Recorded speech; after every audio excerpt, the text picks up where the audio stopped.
Hello and welcome to this Thursday edition of FreightWaves Now. I'm your host and lead economist Anthony Smith, and soon I'm going to give you a shipper econ update. But first, we're going to Zach Strickland with the carrier update brought to you by PowerFleet. Stay tuned.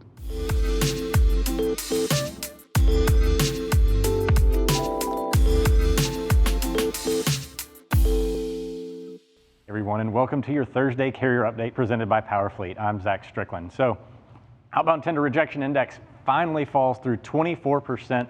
On the United States, on the national level. You can see this little red dotted line right here. This is the lowest it's been since August when we were on that sharp increase. So 23.39% capacity is starting to loosen below what has been the normal flat trend. Looking at it seasonally speaking, I've got 2018 in green, 2019 in orange. You can see that traditionally we do see a good bit of contraction, but we weren't really sure how congruent these things were going to be year over year because of the way that this trend line has been, you can see, completely out of seasonality for the last 4 or 5 months for sure, outside of the holiday peaks there around Thanksgiving and Christmas. So it does look like there's going to be a little bit more downward pressure on the tender rejection index here in the next few weeks or so. That is a pretty sharp dip there, going below 24% for the first time since August. Looking at our volumes. Now, volumes, of course, demand side stuff, tender volume index here, showing, what we would consider seasonality. This looks really consistent with the previous 2 years there in the purple and the green. And then we do expect a little bit of moderation coming out of this. So if these volumes stay relatively flat, that's going to keep the tender rejections up there a little bit longer, and it's going to keep that stabilized. Now again, a 23.3% tender rejection rate is still a very tight market, historically tight at that. 2018, we really didn't spend that much time above the 20% level, and specifically in the summer, we only spent about a month above 20%. So the fact that we've been there for 6 months now, and it continues to be that way into January, is still a very tight market. It doesn't mean that things are going to just start opening up wide open right away.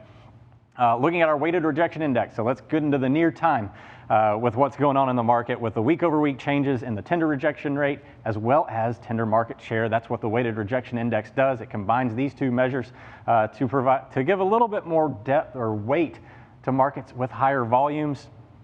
Seen over there in the reds, those are going to be the markets that are loosening with the most significance in the United States over the last week or so. And then the ones in blue sitting down there in Houston. We talked about Houston yesterday with a big spike in their tender rejection rate.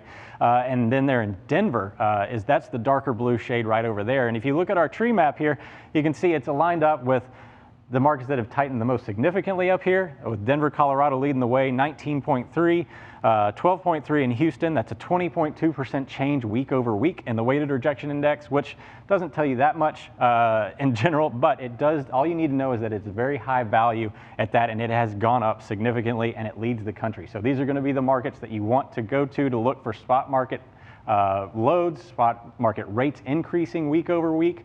Not necessarily the highest rates in the country, but week over week changes, those should be some of the highest in the country. Looking down there in Allentown, Pennsylvania, the Northeast continues to settle down after what was a very hot Christmas. And then Atlanta, Georgia, and the Southeast continues to settle as well. Let's break down the Denver market. So let's see if we can find any seasonal patterns here to pick out with Denver. And we can see here over the last 2 years, we really haven't seen a big jump in tender rejection rates year over year. But we did have one here in the last couple of days. So this is a pretty significant event. Denver last year did have a pretty significant spring and winter with tender rejection rates jumping up near 30%. We are well above that right now. Of course, the COVID era has made the tender rejection rate baseline be a lot higher than what we would normally expect. Breaking down some of the biggest lanes in the Denver market, you can see Billings, North Platte, Nebraska, Green River, Wyoming, of course, not a place that carriers typically want to go to. They are seeing some of the highest tender rejection rates and, of course, some of the biggest changes.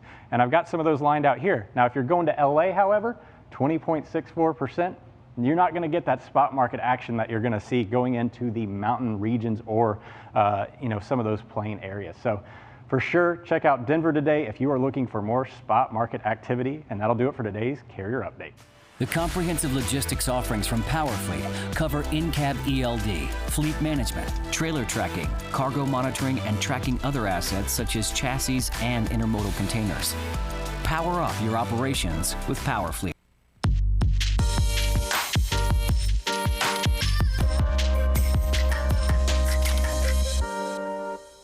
Hello and welcome to the Shipper Econ Update. I'm the host and lead economist here at FreightWaves, Anthony Smith, and today we're going to jump into a little bit of a continuation from the previous episode where we went over some of the trends in manufacturing with the ISM PMI. Behind me, I have non-defense capital goods new orders, and this is going to fall under some of the durable goods orders report that gets put out, and this is going to have implications. Of course, we're looking at the business-to-business activity for flatbed trailer types again. So behind me, I have in green our flatbed outbound tender rejection index, and in blue, I have the non-defense capital goods new orders index. And so what we can see in the non-defense capital goods new orders, which is indicative of business-to-business activity and a lot of capital goods being purchased, there was some upward movement on an overall month-to-month basis. So we are still seeing some steady month-to-month momentum building up into the year. So just to preface this report, the latest data is out through November. So there is a bit of a lag compared to our flatbed outbound tender rejection index, but it does show where some of these tangible results are. So yesterday when we went over the PMI, those aren't exactly tangible results. Those are more so what the sentiment is for these purchasing managers, what they're seeing real time on their side of the business.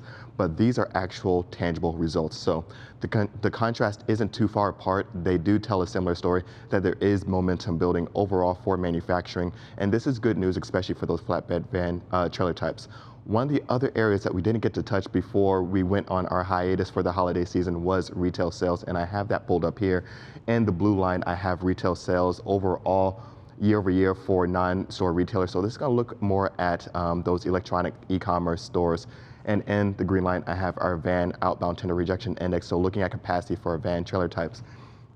And what we can see is that there was some substantial rise for both. As you all know, we saw a lot of consumer support throughout the year of 2020. A lot of that's going to start to dip into 2021, of course, but we are still seeing some of that expecting slowing. So if you've been watching some of our takes for the retail sector, we anticipated some slowing and some slowing overall for retail sales, but mostly strength happening for those continued e-commerce sales. So we're looking at e-commerce, and the other strong point, of course, being retail sales for building materials and gardening equipment. That has been another stronghold for overall retail sales. And so there are going to be some select few segments of retail sales that remain robust throughout 2021 and well into the second half of the year.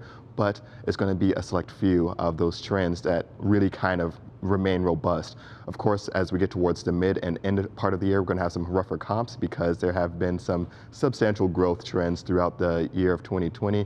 To be able to match that in 2021 is going to be a little bit difficult, but we don't see any substantial signs of overall deceleration for e-commerce moving forward.